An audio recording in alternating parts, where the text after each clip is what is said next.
Chapitre 1. L'ignorance, c'est la force. Au long des temps historiques, et probablement depuis la fin de l'âge néolithique, le monde a été divisé en trois classes. La classe supérieure, la classe moyenne, la classe inférieure. Elles ont été subdivisées de beaucoup de façons. Elles ont porté d'innombrables noms différents. La proportion du nombre d'individus que comportait chacune, aussi bien que leur attitude vis-à-vis les unes des autres, ont varié d'âge en âge. Mais la structure essentielle de la société n'a jamais varié. Même après d'énormes poussées et des changements apparemment irrévocables, la même structure s'est toujours rétablie. Exactement comme un gyroscope reprend toujours son équilibre, aussi loin qu'on le pousse d'un côté ou de l'autre. Les buts de ces trois groupes sont absolument inconciliables. Le but du groupe supérieur est de rester en place. Celui du groupe moyen, de changer de place avec le groupe supérieur.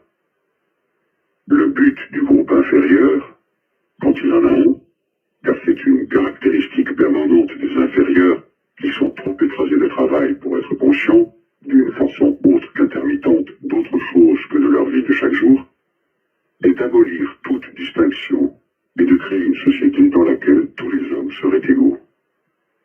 Ainsi, à travers l'histoire, une lutte qui est la même dans ses lignes principales se répète sans arrêt.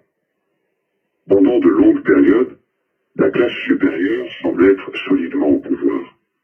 Mais tôt ou tard, il arrive toujours un moment où elle perd ou sa foi en elle-même, ou son aptitude à gouverner efficacement, ou les deux.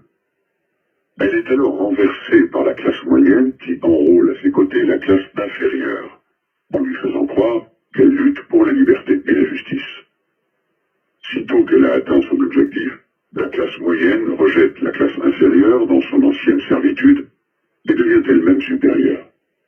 Un nouveau groupe moyen se détache alors de l'un des autres groupes, ou des deux, et la lutte recommence. Des trois groupes, seul le groupe inférieur ne réussit jamais, même temporairement, à atteindre son but. Ce serait une exagération que de dire qu'à travers l'histoire, il n'y a eu aucun progrès matériel. Même aujourd'hui, dans une période de déclin, l'être humain moyen jouit de conditions de vie meilleures que celles d'il y a quelques siècles. Mais aucune augmentation de richesse, aucun adoucissement des mœurs, aucune réforme ou révolution n'a jamais rapproché d'un millimètre l'égalité humaine.